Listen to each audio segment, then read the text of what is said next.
देश को ध्यान आता है कि जहां जहां इंडी गठबंधन के लोग सत्ता में आते हैं, संविधान की भावना दरकिनार कर दी जाती है। किसके लिए? कुछ संदिग्ध स्रोतों से वोट प्राप्त करके सत्ता पर कब्जा करने के लिए। दूसरा उदाहरण, पश्चिम बंगाल में जो मीडिया में प्राप्त समाचारों के अनुसार उससे भी अधिक गंभीर और यह खतरनाक विषय आता है कि वहां तृणमूल कांग्रेस के एक बूथ लेवल एजेंट जमीरुल इस्लाम मुल्ला पर यह आरोप लगता है कि वो सीधे बूथ लेवल अधिकारी को फोन पर धमका रहे हैं। और मीडिया में इस प्रकार का न सिर्फ विषय बल्कि बहुत सारी चीजें भी पब्लिक डोमेन में अवेलेबल हो रही हैं, जिनमें कथित रूप से उनके द्वारा धमकाए जाने की वीडियो और आवाज भी अवेलेबल है। हम देश के सामने यह पूछना चाहते हैं कि यह परिस्थिति क्यों उत्पन्न हो रही है। यह परिस्थिति क्या इसलिए नहीं उत्पन्न हो रही है कि यदि केंद्र में स्वयं नेता प्रतिपक्ष सीधे इस चुनावी मतदाता सूची के संशोधन पर अनर्गल निराधार आरोप लगाएंगे और पश्चिम बंगाल की मुख्यमंत्री उसके ऊपर निराधार आरोप तो छोड़िए, परोक्ष रूप से भड़काने वाले बयान देंगी। और ये दोनों ही लोग संवैधानिक पदों पे बैठे हैं, एक नेता प्रतिपक्ष है और एक राज्य की मुख्यमंत्री हैं। और उसके बाद इस ढंग की बात कहना यह साफ दर्शाता है कि संवैधानिक व्यवस्था, चुनाव को पारदर्शी रूप से होने देने के प्रयास में सबसे बड़ी बाधा अगर कोई है तो यह इंडी गठबंधन के दल है। मैं याद दिलाना चाहता हूं कि विषय सिर्फ चुनाव का नहीं है, यह भारत की सुरक्षा और अस्मिता का भी विषय है। क्योंकि सिर्फ एसआईआर का विषय नहीं, पश्चिम बंगाल में तो स्थिति और भी विभत्स है कि मुर्शिदाबाद में उनके एक नेता हुमायूं कबीर ये बयान देते हैं कि वो तथाकथित बाबरी मस्जिद, जिसे सदैव सुप्रीम कोर्ट ने डिस्प्यूटेड स्ट्रक्चर या विवादित ढांचा शब्द कहा है, उसका पुनर्निर्माण कराएंगे। और इसके ऊपर या तो इंडी गठबंधन के लोग मौन हैं या समर्थन कर रहे हैं। तो हम ये पूछना चाहते हैं कि पश्चिम बंगाल में चुनाव के समय ये किस प्रकार के वातावरण का निर्माण तृणमूल कांग्रेस और कांग्रेस जैसे दल मिलकर करने का प्रयास कर रहे हैं। और जहां तक एसआईआर की व्यवस्था है, स्पेशल इंटेंसिव रिवीजन की जो व्यवस्था है, इस पे मैं कोट करना चाहूंगा कि ये पारदर्शी निष्पक्ष चुनावों के लिए कितनी आवश्यक है। कि बाबा साहब अंबेडकर ने 18 अप्रैल 1950 को संसद में अपने भाषण में स्पष्ट रूप से कहा है कि परंपरा तो यह थी कि हर 6 महीने में मतदाता सूची का संशोधन हो, परंतु व्यवहारिक दृष्टि से इसमें संसाधन और समय बहुत लगने की संभावना रहती है, इसलिए कम से कम साल में एक बार मतदाता सूची का संशोधन होना चाहिए ताकि व्यवस्थित ढंग से पारदर्शी चुनाव हो सके। बाबा साहब Ambedkar in parliament of India on 18 अप्रैल 1950। और ये बताइए, लोग कहते हैं 20 साल बाद भी नहीं होना चाहिए। तो हम पूछना चाहते हैं कि संविधान बनाने वाले हमारे संविधान निर्माताओं ने और ड्राफ्टिंग कमेटी के चेयरमैन बाबा साहब अंबेडकर ने जो विचार व्यक्त किए थे, आप उसके खिलाफ क्यों खड़े हैं? अच्छा चलिए, आपको संविधान निर्माताओं के विचारों की कोई कद्र नहीं है, तो ममता बनर्जी जी ने स्वयं 2005 में 4 अगस्त 2005 को भारत की संसद में जो तब तक का सबसे विचित्र उदाहरण था कि पीठ के ऊपर, यानी अध्यक्ष की पीठ के ऊपर फाइल फेंक दी थी। किस मुद्दे पे? गुस्सा कर कि बांग्लादेशी घुसपैठियों के मुद्दे के ऊपर सदन में चर्चा करने की अनुमति नहीं दी जा रही थी। और उस समय की जो मीडिया रिपोर्ट्स अवेलेबल हैं उसमें ममता जी ने संसद में 22 मिनट के अंदर 14 बार बांग्लादेशी घुसपैठियों का मुद्दा उठाया और आखिर में आक्रोशित होकर पीठ के ऊपर फाइल फेंक दी। मैं तृणमूल कांग्रेस से पूछना चाहता हूं कि आप ममता जी तब सही थी या अब सही हैं? यह कौन सा परिवर्तन आ गया कि आप जिन बांग्लादेशी घुसपैठियों के खिलाफ इतना आक्रोश था कि संसद में 22 मिनट में 14 बार बोलना और संसदीय मर्यादा को ध्वस्त करते हुए पीठ के ऊपर फाइल फेंक देना और आज उन्हीं का समर्थन करना। मुझे लगता है कि सिर्फ संविधान निर्माताओं का ही नहीं, उनके स्वयं के जो विचार हैं, जो उनका स्वयं का वो है, वो अपनी बात को निगेट कर रही है। मैं एक और आज उन सूचियों में सही लोगों की पहचान क्यों आवश्यक है, सही लोगों की पहचान क्यों आवश्यक है, ताकि कोई विदेशी घुसपैठियों के माध्यम से भारत की सत्ता को हड़पने का प्रयास या किसी राज्य में सत्ता को हड़पने का प्रयास ना करे। इस संदर्भ में मैं पुनः ममता बनर्जी जी के द्वारा भारत की संसद में इसी दिए गए एक बयान को आपको सुनाना चाहता हूं। लेकिन एक बात जरूर कहना चाहती हूँ कि आइडेंटिटी कार्ड होना जरूरी है सिटीजनशिप के लिए, और इसको हम लोग पूरा तरह से समर्थन करती हूँ और करते जाऊंगा। और सिटीजनशिप राइट बनाने होगा एक कंट्री में, और नहीं होगा तो ऐसा बूथ रिगिंग करके कैप्चर करके और मनी पावर मसल पावर, आज जो माफिया पावर है, इसमें इलेक्शन नहीं होने वाला है आने वाला दिन में। इसके लिए मैं इसको सपोर्ट करना चाहता हूँ। अब बताइए, वो स्वयं कह रही हैं कि आइडेंटिटी स्थापित होनी चाहिए, क्योंकि उस समय आई कार्ड ही होते थे। सही मतदाता कौन है इसकी पहचान होनी चाहिए, अन्यथा मनी पावर, मसल पावर और बूथ रिगिंग के द्वारा चुनाव को कैप्चर करने का प्रयास किया जाएगा। और आज दुख का विषय है कि बिहार का चुनाव इतने अच्छे ढंग से संपन्न हुआ। किसी दौर में बिहार के चुनाव में बहुत सारी हिंसा की घटनाएं आती थी, कुछ नहीं हुआ। आज पश्चिम बंगाल के ही चुनाव में सबसे ज्यादा हिंसा की घटनाएं आती हैं। तो हम पूछना चाहते हैं कि ममता जी, आप तब सही बोल रही थी या आज सही बोल रही हैं? या जो चरित्र दिख रहा है इंडी गठबंधन का, कांग्रेस पार्टी का और तृणमूल कांग्रेस का, इसी कारण से भारत की राजनीति में विश्वसनीयता का संकट उत्पन्न हो जाता है। This is because the crisis of credibility, क्योंकि नेता इस तेजी से बदलते हैं राष्ट्रीय सुरक्षा के इस विषय के ऊपर।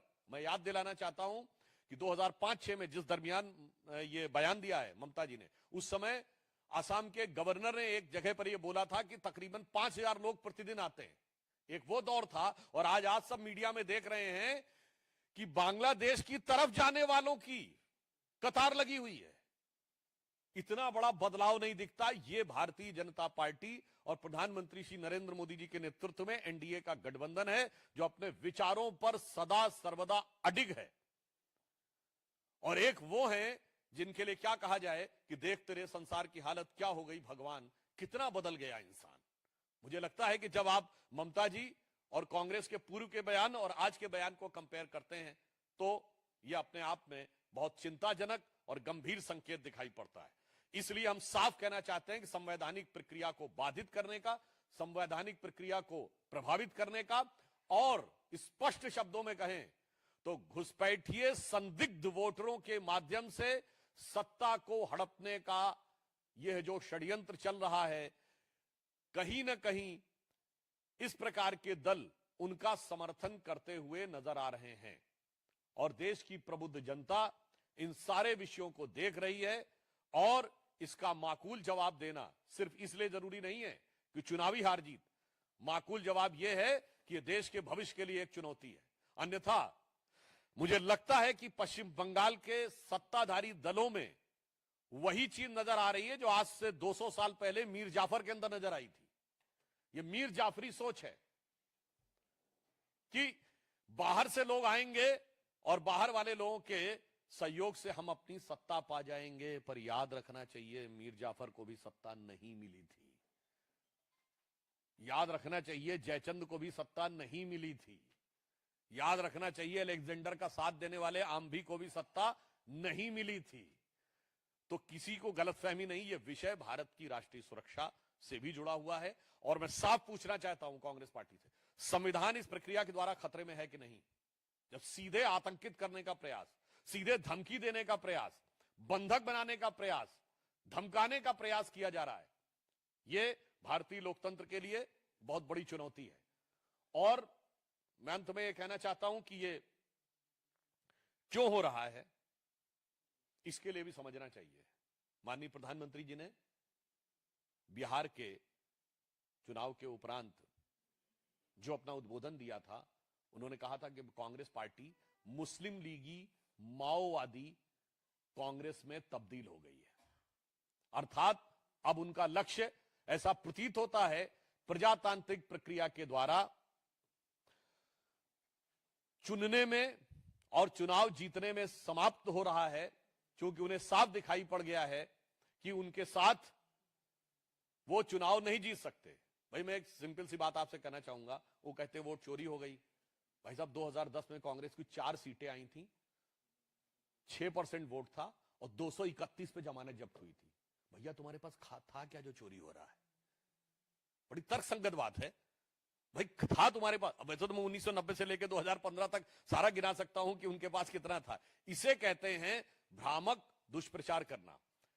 परंतु जो माननीय प्रधानमंत्री जी ने कहा था, उसको आपने भी देखा कि इंडिया गेट के ऊपर कुछ लोग जो मुखौटा लगाकर गए थे कि वो पर्यावरण प्रदूषण के संदर्भ में बड़े जागरूक हैं और वो इस पर प्रदर्शन करना चाहते हैं, और वहां पहुंचते ही उनके चेहरे पर से मुखौटा हट गया और अंदर का असली मुखौटा सामने आ गया और वो मारे गए नक्सली कमांडर के पक्ष में आकर नारेबाजी करने लगे। अर्थात जो प्रधानमंत्री जी ने कहा है कि मुस्लिम लीगी माओवादी कांग्रेस हो गई है, आज आप सोचिए ये वही लोग हैं जिन्होंने 2010 में छत्तीसगढ़ में जब हमारे सीआरपीएफ के 75 से अधिक जवान मारे गए थे तो मीडिया में रिपोर्ट आई थी कि तमाम लोगों ने दिल्ली में खुशियां मनाई थी और देश की प्रतिष्ठित यूनिवर्सिटी के हॉस्टल्स में भी खुशियां मनाई गई थी। मुझे लगता है वो सोच अभी तक जिंदा है। तो हवा के प्रदूषण से ज्यादा दिमाग में जो मैकाले, मार्क्स और माओ का प्रदूषण आकर बैठ गया है और उसके साथ कट्टरपंथी कठमुल्लाओं का समर्थन पाकर सत्ता में आने का जो ख्वाब आंखों में पैबस्त हो गया है, यह देश के लिए ज्यादा बड़ी चुनौती है। तो मैं कांग्रेस पार्टी से और तृणमूल कांग्रेस से चुनावी प्रक्रिया को बाधित करने, चुनावी प्रक्रिया को भयभीत करने और नक्सली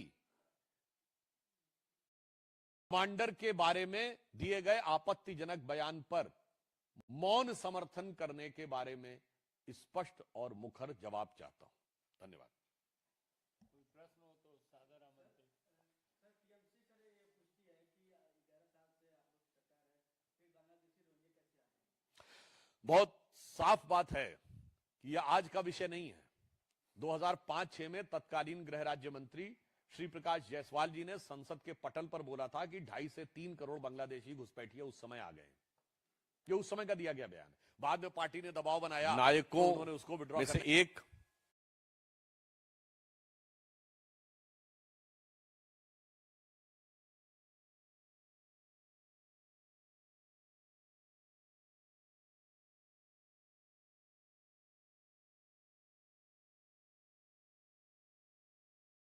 को एक बड़ा जीवंत प्रस्तुतिकरण दिया और जो हम सबको विगत 3 पीढ़ियों से एक अलग स्थान हमारे स्मृति पटल पर बनाकर रखने में सफल रहे, ऐसे श्री धर्म सिंह देओल जो धर्मेंद्र जी के नाम से हम सबके मानस पटल पर अंकित हैं, जो भारतीय जनता पार्टी के पूर्व सांसद भी रहे हैं, हम पार्टी की तरफ से धर्मेंद्र जी के भारतीय कला, सिने जगत में उनके अभूतपूर्व और अविस्मरणीय योगदान को स्मरण करते हुए श्रद्धांजलि देते हैं।